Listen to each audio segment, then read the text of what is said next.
নমস্কার বন্ধুরা, মনীষা রান্নাঘরে সবাইকে স্বাগত। প্রতিদিনের মতো আবারও নিয়ে চলে এলাম নতুন একটা নাস্তার রেসিপি। এটা বানাতে যেমন সহজ লাগে আর খেতেও অসাধারণ লাগে। এটা বাচ্চা বড় সবার কিন্তু বেশ ভালো লাগবে। এই রেসিপিটি কিন্তু দেখার আগে অবশ্যই লাইক দিয়ে শুরু করুন আর ভিডিওটি ফুল ওয়াচ করবেন, এটাই আমার অনুরোধ রইল। তাহলে চলুন বন্ধুরা রেসিপিটি শুরু করি আর দেখে নেওয়া যাক এই রেসিপির জন্য আমার কি কি লাগে। তো বন্ধুরা, এই রেসিপির জন্য প্রথমে আমি এখানে নিয়েছি এই বাটির 1 বাটি পরিমাণে আটা, আর নিয়েছি এই বাটির 3 ভাগের 1 ভাগ নিয়েছি সুজি। তো এই বাটি দেখুন বন্ধুরা, এই বাটির 3 বাটির 1 ভাগ সুজি নিয়েছি, সেটা কিন্তু স্কিপ হয়ে গেছে। তো যাই হোক, এখন আমি এখানে দিয়ে দিচ্ছি গোটা সাদা জিরে, আর এখানে দিয়ে দিচ্ছি হাফ চামচ পরিমাণে চিলি ফ্লেক্স, আর দিয়ে দিচ্ছি খুবই সামান্য পরিমাণে চাট মশলা, দিয়ে দিচ্ছি হলুদ একটু কালারের জন্য। এখন এই উপকরণগুলো দিয়ে আমি বেশ ভালোভাবে চামচের সাহায্যে মিশিয়ে নিচ্ছি। আর এখন এটা মিশিয়ে নেওয়ার পরে এখানে আমি জল অ্যাড করছি। তবে এই বাটির 1 বাটি পরিমাণে জল, যেইভাবে আটা নিয়েছিলাম সেই পরিমাপে আমি জলটাও নিয়েছি। প্রথমে আমি 1 বাটি জল পুরোটাই দিয়ে দিলাম, আর জলটা দিয়ে বেশ ভালোভাবে আমি মিশিয়ে নিচ্ছি। বাড়িতে থাকা সামান্য কয়েকটা উপকরণগুলো দিয়ে কিন্তু এই টিফিন বা নাস্তা রেসিপিটি বানানো যায়। তো এটা বানাতে খুব একটা বেশি সময় লাগে না, মাত্র 5 মিনিটেই এটা তৈরি হয়ে যায়। তো বন্ধুরা, এটা কিন্তু বেশ ভালোভাবে মিশিয়ে নিতে হবে, যাতে কোনো রকমের যেন আটা বা সুজির ডলা না থাকে। তো এইভাবে করে আমি মিশিয়ে নিয়ে এটা আমি সাইড করে রেখে দিচ্ছি। এবার দেখুন, এখানে আমি নিয়েছি বেশ কয়েকটি সবজি। তো আছে এখানে আলু, একটা ছোট সাইজের আলু, আর নিয়েছি গাজর, নিয়েছি বাঁধাকপি, আর এখানে একটা পেঁয়াজ আর কাঁচা লঙ্কা, নিয়েছি সামান্য একটু আদা। এবার আমি এইগুলো মিক্সিং জারে দিয়ে দিচ্ছি। তো এটা যদি চপার মেশিন থাকে তাহলে সেখানে চপ করে নিতে পারেন। আমি কিন্তু মিক্সার মেশিনে দিয়ে একটু এটা ঘুরিয়ে নেব। এটা কিন্তু মিহি করে বাটা হবে না, চপারে যেভাবে করা হয় ওইভাবেই থাকবে। তো বন্ধুরা দেখুন, এটা কিন্তু একেবারে রেডি হয়ে গেছে। আর দেখুন বন্ধুরা, খুব সুন্দরভাবে কিন্তু এটা রেডি হয়েছে। আর এখন আমি ওই যে ব্যাটারটা রেখেছিলাম ওই ব্যাটারের মধ্যে কিন্তু আমি মিশিয়ে নেব। তার আগে আমি আগের থেকে একটু চামচ দিয়ে ব্যাটারটাকে মিশিয়ে নিচ্ছি। ব্যাটারটা কিন্তু আগের তুলনায় অনেক ঘন হয়ে গেছে, যেহেতু সুজি দেওয়া আছে, সুজিটা যেহেতু ফুলেছে তার জন্য এটা ঘন হয়ে গেছে। এবার আমি ওই সবজিগুলো দিয়ে দিচ্ছি।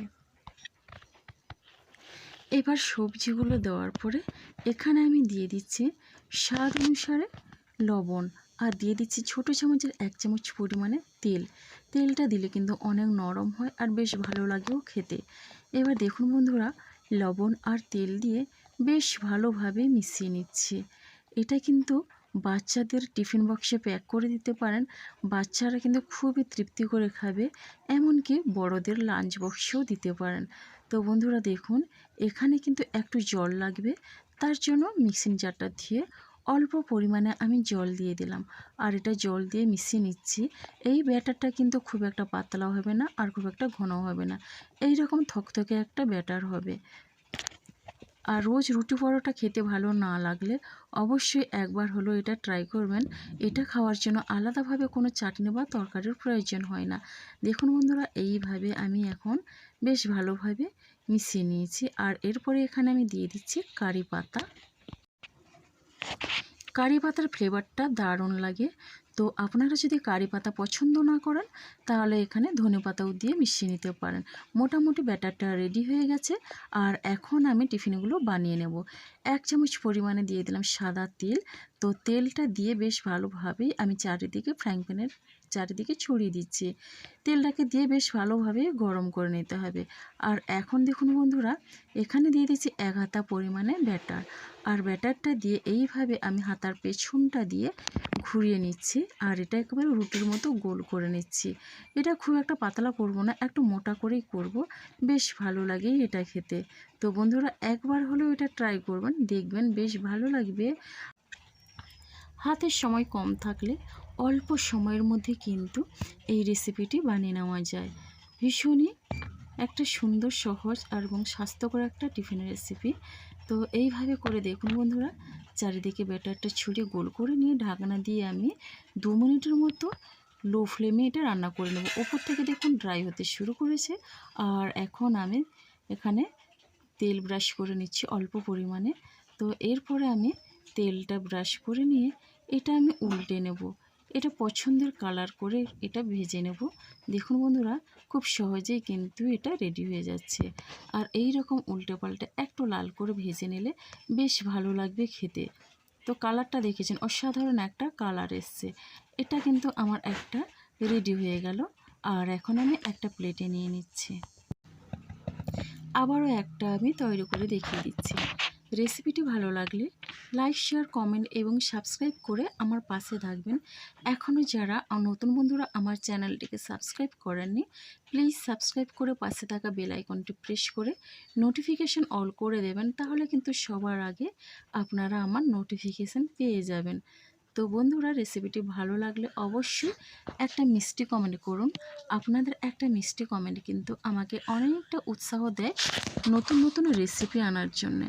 তো বন্ধুরা দেখুন, একই রকমভাবে ঢাকনা দিয়ে আমি এটা তৈরি করে নিচ্ছি। আর উপর থেকে দেখুন ড্রাই হতে শুরু করেছে। এখন যারা তেল মশলা একদম পছন্দ করেন না, এইভাবে অল্প তেলে বা অল্প মশলায় এই নাস্তা রেসিপিটি খুবই সহজ পদ্ধতিতে বানিয়ে নিতে পারেন। তো বন্ধুরা দেখুন, এখন এইভাবে করে আমি সবগুলো নাস্তা কিন্তু রেডি করে নিলাম। আর এগুলো দেখতে অসাধারণ হয়েছে আর খেতেও দুর্দান্ত লাগে। তো বন্ধুরা, এই রেসিপিটি সত্যি একবার ট্রাই করার পরে কমেন্ট করে বলবেন কেমন হলো। আর এটা খুবই নরম আর খেতেও দুর্দান্ত লাগে। তো বন্ধুরা, এটা যে কোনো চাটনি বা সসের সঙ্গে আপনারা পরিবেশন করতে পারেন। তবে আমার মনে হয় এটা কোনো কিছুরই প্রয়োজন হবে না, যেহেতু সবজি দেওয়া আছে। এটা শুধু মুখেও বেশ ভালো লাগবে। তাহলে বন্ধুরা, আজকের রেসিপিটি আমার এই পর্যন্ত। আর আগামীকাল আসবো আবারও একটা নতুন রেসিপি নিয়ে।